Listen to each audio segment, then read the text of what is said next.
ሰላም ውድ ቤተሰቦች እንደምን አላችሁ? ዛሬ እስቲ ለአፍታ ቆም ብላችሁ አስቡ።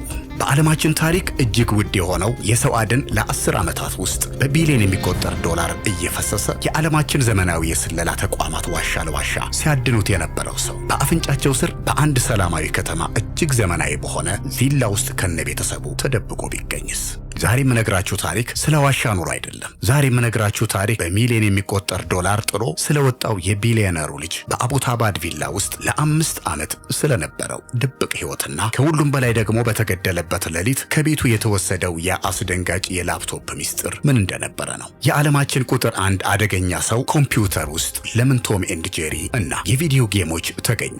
የሰውየውን ሰብአዊ ገጽታ ወይንስ ሌላ ስውር ሴራ? እስካሁን ያልተነገሩትን ድብቅ መረጃዎች ጨምቀን ይዘንላችሁ ቀርበናል። እስከ መጨረሻው አብራችሁን ቆዩ። ሰብስክራይብ ያድርጉ፣ የደወሉን ምልክት ይጫኑ፣ ላይክ፣ ኮሜንት፣ ሼር።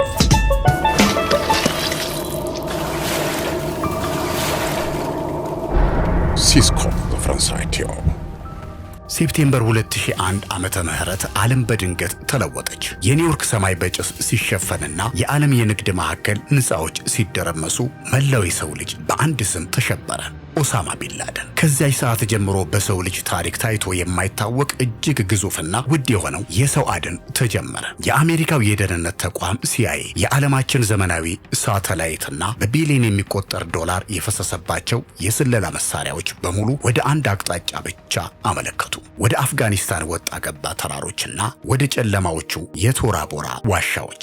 ለ10 ዓመታት ያህል ዓለም ይህ ጭራቅ በየትኛው ዋሻ ውስጥ ተደብቆ ይሆን በሚል ጥያቄ ተወጥሮ ነበር። በሚሊዮኖች የሚቆጠሩ ሰነዶች ተፈተሹ። በሺዎች የሚቆጠሩ ሰዎች ተጠየቁ። ቢንላደን እንደ ጭስ ተኖ የጠፋ መንፈስ ሆነ። ዓለም በሙሉ በዋሻ ውስጥ ነው ብሎ ሲፈልገው፣ እርሱ ግን ከሁሉም ሰው እይታ ተሰውሮ ሌላ ታሪክ እየጻፈ ነበር።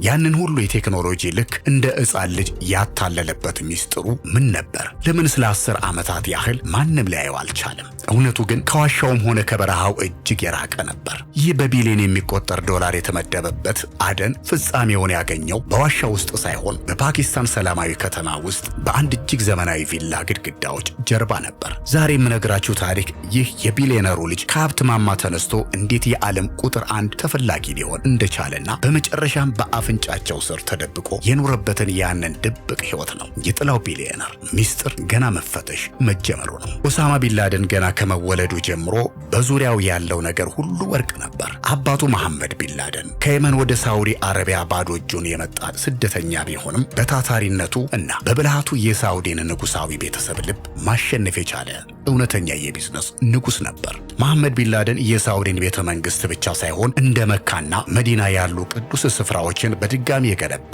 እውነተኛ የንጉስ አርኪቴክት ሆነ። ይህ ለቤተሰብ ያመጣው ሀብት ደግሞ በቢሊዮን የሚቆጠር ዶላር ነበር። ኦሳማ የተወለደው በዚህ ግዙፍ የሀብትና የስልጣን ማማ ላይ ነበር። ኦሳማ ከ54 ልጆቹ መካከል አንዱ ቢሆንም የአባቱ ተወዳጅ ልጅ ነበር። ያደገው በሪያድና በጂዳ በሚገኙ እጅግ ውድ ቤተ መንግስቶች ውስጥ ነበር። የልጅነት ህይወቱ በምቾት የተሞላ ነበር። በታዋቂ የግል ትምህርት ቤቶች ተምሯል። በአውሮፓ ከተሞች ለሽርሽር ይጓዝ ነበር። በዚያን ወቅት ኦሳማን መንገድ ላይ ያየው ሰው ይህ ወጣት ወደፊት ዓለምን የሚያንቀጠቅጥ አደገኛ ሰው ይሆናል ብሎ ቢነገረው ፈጽሞ የማይታሰብ ነው ይል ነበር። ምክንያቱም ኦሳማ ጸጥተኛ፣ ትሁትና እጅግ ስኬታማ ቢዝነስን ለመረከብ የሚዘጋጅ ወራሽ ይመስል ነበር።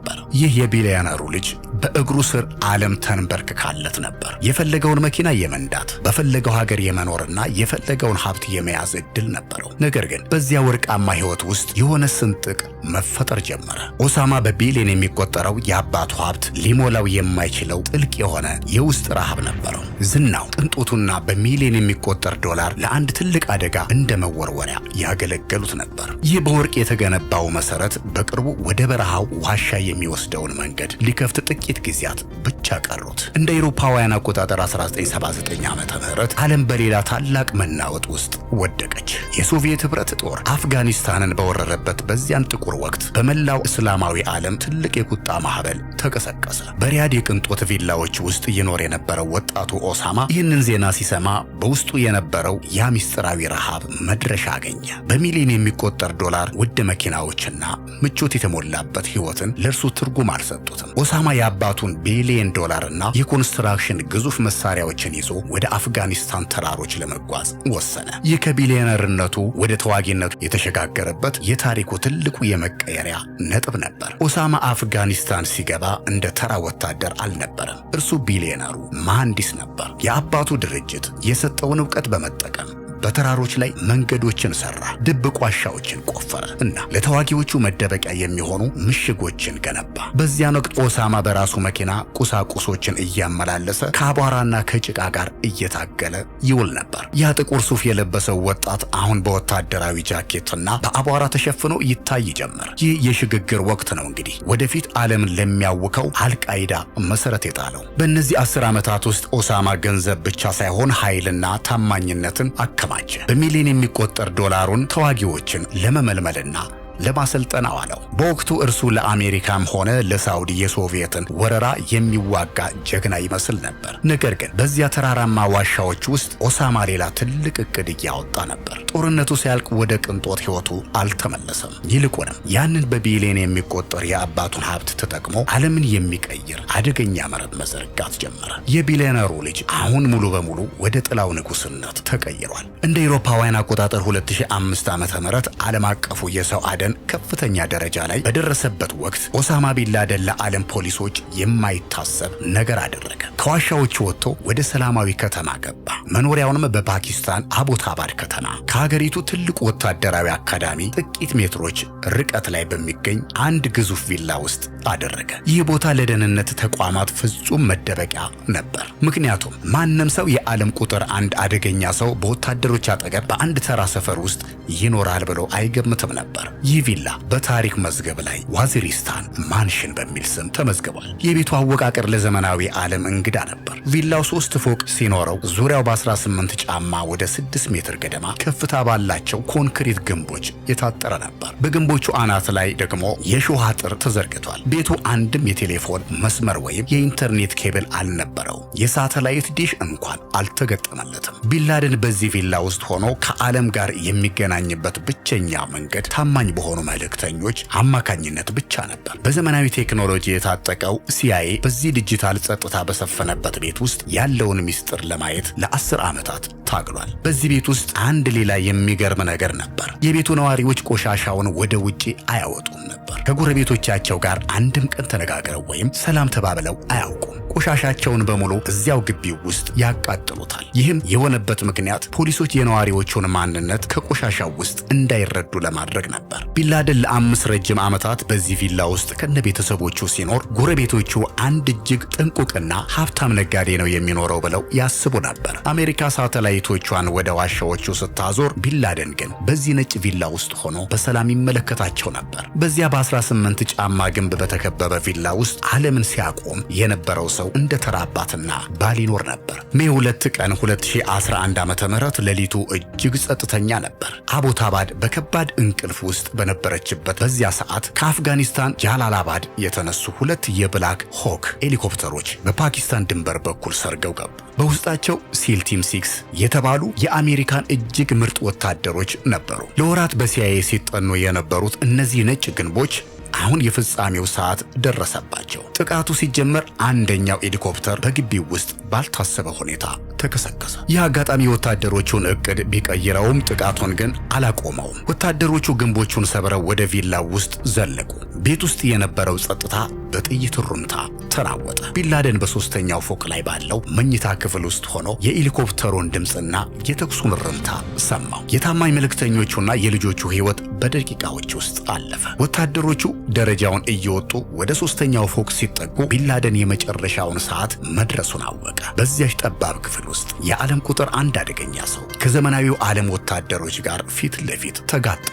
ጥቃቱ አጠቃላይ የፈጀው 40 ደቂቃ ብቻ ነበር። ቢንላደን ተገደለ። ነገር ግን ወታደሮቹ የወሰዱት የአስክሬኑ ምስል ብቻ አልነበረም። የቢንላደንን አስክሬን ይዘው ከመውጣታቸው በፊት በክፍል ውስጥ ያገኙትን እጅግ ብዙ የኮምፒውተሮች መረጃ፣ ሃርድ ድራይቭስ እና ላፕቶፖች ጠራርገው ወሰዱ። የተከሰከሰውን ሄሊኮፕተር ሚስጥሩን እንዳይወጣ በፈንጂ አጋይተው ለ10 ዓመታት ዓለምን ሲያቆም የነበረውን ስፍራ ትተውት ወደ ሰማይ በረሩ። ጸጥተኛው ቪላ በአንድ ሌሊት ወደ ዓለም ትልቁ የታሪክ መዝገብነት ተቀየረ። ቢንላደን ተገደለ። በኋላ አሜሪካ ከቤቱ የወሰደቻቸው ላፕቶፖችና ሃርድ ድራይቮች ወደ CIA ዋና መስሪያ ቤት ተወሰዱ። መርማሪዎቹ ፋይሎቹን መክፈት ሲጀምሩ ግን ያጋጠማቸው ነገር እጅግ አስገራሚ ነበር። በአጠቃላይ 470 ሺህ የሚጠጉ ዲጂታል ፋይሎች ተገኙ። ዓለም የጠበቀችው የአሸባሪዎች የጥፋት እቅድና ወታደራዊ ምስጢሮችን ብቻ ነበር። ነገር ግን በእነዚያ ፋይሎች ውስጥ የተገኙት ነገሮች የዓለማችን ቁጥር 1 አደገኛ ሰው ድብቅ ማንነት ፍንጭ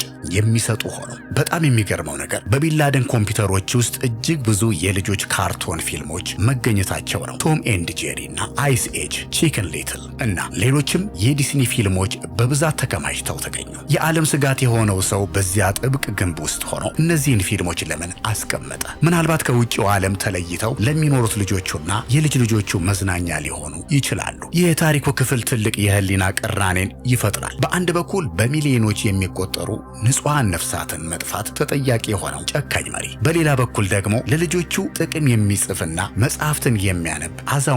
ይህ ድርብ ማንነት ነው እንግዲህ መርማሪዎቹን አንድ ሰው እንዴት በአንድ ጊዜ አውሬም አባት ሊሆን ይችላል የሚል ጥያቄ እንዲጠይቁ ያደረጋቸው። በላፕቶፖቹ ውስጥ የተቀበሩት እነዚህ መረጃዎች የቢንላደንን ሰብአዊነት ለማሳየት ሳይሆን የሰው ልጅ ክፋት በምን አይነት የጭንብል መሸፈኛ ሊደበቅ እንደሚችል የሚያሳዩ ነበሩ። የኦሳማ ቢንላደን ታሪክ በሀብትና በቅንጦት ተጀምሮ በዋሻና በብቸኝነት ተጠናቋል። ይህ ታሪክ የክፋት መጨረሻ ምን እንደሆነ የታሪክ መዛግብት ግን ሰላማዊ ሰዎችን የጨረሰን ሰው እንዴት እንደሚያስታውሱት ትልቅ ትምህርት ጥሎ አልፏል። ዓለም ከአቦታባዱ ወረራ በኋላ አዲስ ምዕራፍ ጀመረች። ነገር ግን ያ የጥላቻ ጥላ ዛሬም ድረስ በዓለም ሰላም ላይ ተጋርጦ ይገኛል። ከሀብትና ከቅንጦት ማማ ተነስቶ በዓለም አቀፍ የሽብር መረብ ውስጥ አልፎ በመጨረሻም በአራት ግድግዳዎች ውስጥ እስከ መሞት የደረሰበት ይህ አስገራሚ የህይወት ጉዞ ለዓለማችን ትልቅ የታሪክ ጠባሳ ጥሎ አልፏል። የታሪኩ ትልቁ ትምህርት የሰው ልጅ በክፋትና በጥላቻ የገነባው ማንኛውም ግዛት መጨረሻ ውድቀትና ውርደት መሆኑን ነው።